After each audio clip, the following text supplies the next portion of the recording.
Film की कहानी 10 साल पहले की दिखाई जाती है, जिसमें प्लेग जैसी बीमारी थी जिससे लोग संक्रमित होकर वैम्पायर बनने लगे थे।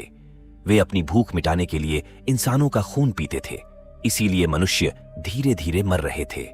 वैम्पायर की संख्या बहुत बढ़ गई थी। इसके बाद हमें एक लड़की को दिखाया जाता है। वह कागज पर कुछ लिख रही थी, जिसके बाद वह बाहर जाती है और सूरज निकलने का वेट करती है। जैसे ही सूरज की रोशनी उस पर पड़ती है, वह जल जाती है। दरअसल यह लड़की एक वैम्पायर थी जो उस पत्र में लिख रही थी कि वह मरने जा रही है। वे सूरज की रोशनी से भी दूर रहने लगे थे, क्योंकि अगर वे धूप में निकलते तो जलकर मर जाते। इसलिए वे रात में काम करते थे। अगर उन्हें दिन में काम करना होता था तो वे अपनी कार के अंदर ऐसे शीशे लगा लेते थे जिससे रोशनी अंदर न आ सके। वैज्ञानिकों और विशेषज्ञों का मानना है कि अब दुनिया में केवल 5% ही इंसान बचे हैं। डॉक्टर एडवर्ड भी एक वैम्पायर थे, लेकिन वह अपने जीवन से थक चुका था। उन्हें यह पसंद नहीं था जो मनुष्यों पर अत्याचार किया जा रहा है, और इसीलिए उन्होंने इंसानों का खून पीना बंद कर दिया।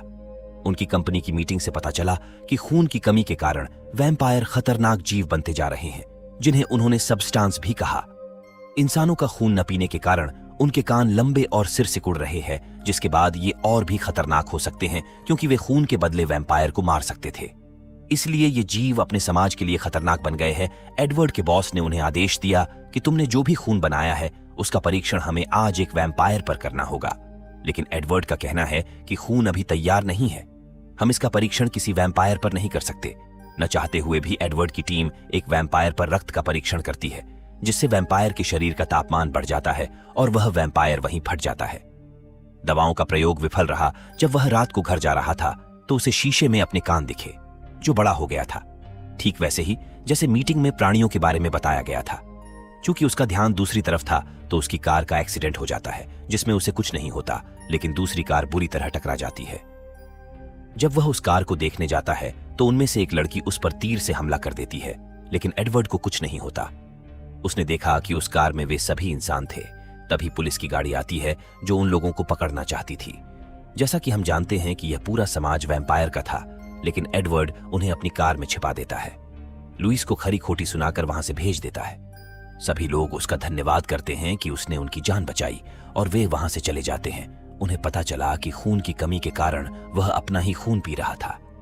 2 सप्ताह के बाद वह एक प्राणी में बदल गया। सबके जानने के बाद एडवर्ड को वही लड़की मिल जाती है जिसने उन पर तीर से हमला कर दिया था। इस लड़की का नाम लुइस था। दरअसल उसने एडवर्ड की कार में उसका कार्ड चेक किया था जब वह कार में पुलिस से छुप रही थी, जो उसे बताता है कि एडवर्ड एक रक्त चिकित्सक है और वह उसकी मदद कर सकता है।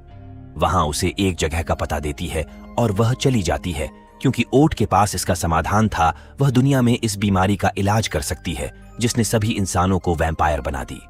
एडवर्ड के बॉस ने उससे कहा कि नकली खून बनाने का कोई मतलब नहीं है, क्योंकि अमीर वैम्पायर असली खून चाहते हैं और इसके लिए वे अच्छी खासी रकम भी चुकाने को तैयार है। एडवर्ड अपने बॉस की बात सुनकर सोचता है कि उनका मिशन नकली खून बनाना और इंसानों को बचाना था। वह ऑटले द्वारा बताए गए पते पर जाता है। वहां उसने उसे एक आदमी से मिलवाया जो पहले वैम्पायर था और अब इंसान है। लेकिन तभी एडवर्ड का भाई आता है और उन दोनों को पकड़ लेता है। दरअसल जब यह लड़की उस रात एडवर्ड के पास आई थी, एडवर्ड के भाई ने उनकी सारी बातें सुन ली थी।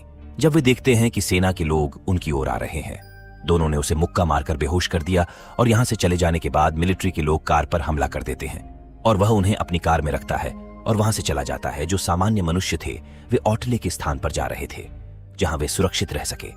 ये तीनों एक साथ इस काम को पूरा करना चाहते थे। वैम्पायर को साधारण मनुष्यता कैसे बनाया जा सकता है? सबसे पहले वह सूर्य की रोशनी को अपने ऊपर लेता है जिससे उसका शरीर जल रहा था, और फिर वह अपने ऊपर पानी डाल लेता है जिसके कारण वह भी एक सामान्य मनुष्य बन गया। उनका अनुभव सफल हुआ। वहां एडवर्ड भी उस आदमी की तरह अपने साथ भी ऐसा ही करता है।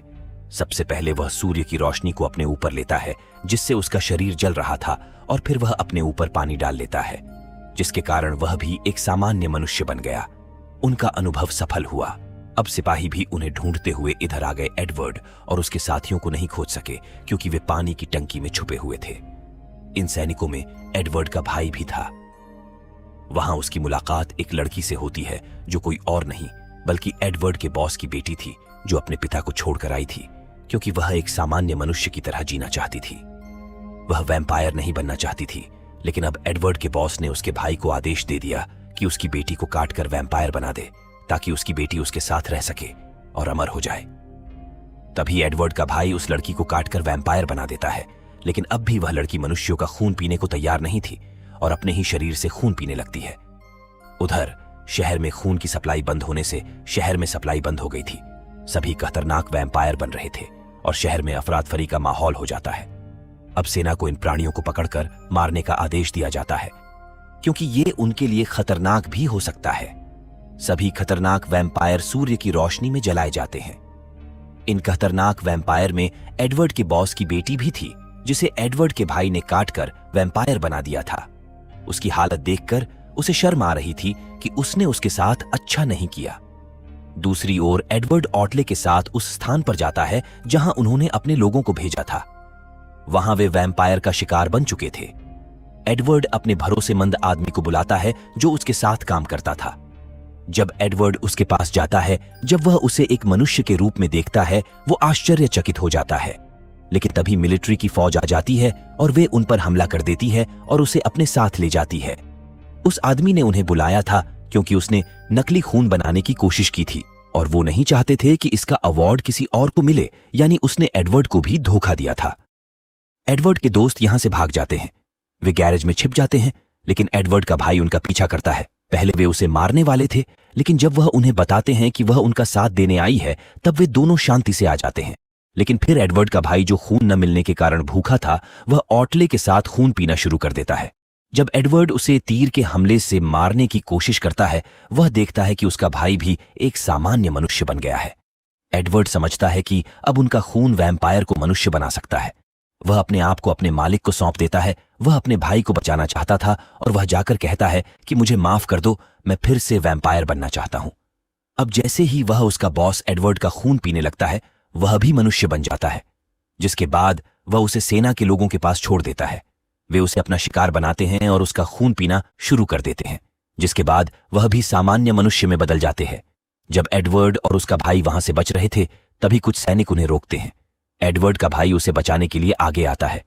सभी सैनिक उस पर हमला कर देते हैं और उसका खून पीने लगते हैं और सामान्य मनुष्य बनने लगते हैं। लेकिन वहां वह आदमी आता है और जिसने एडवर्ड को धोखा दिया था, वह उन सभी सैनिकों को मार डालता है जो सामान्य मनुष्य बन गए, क्योंकि वह समाज में मनुष्य नहीं चाहता था, क्योंकि नकली खून बनाने का उनका अनुभव सफल रहा, जिसके चलते वह ढेर सारा पैसा कमाना चाहता था।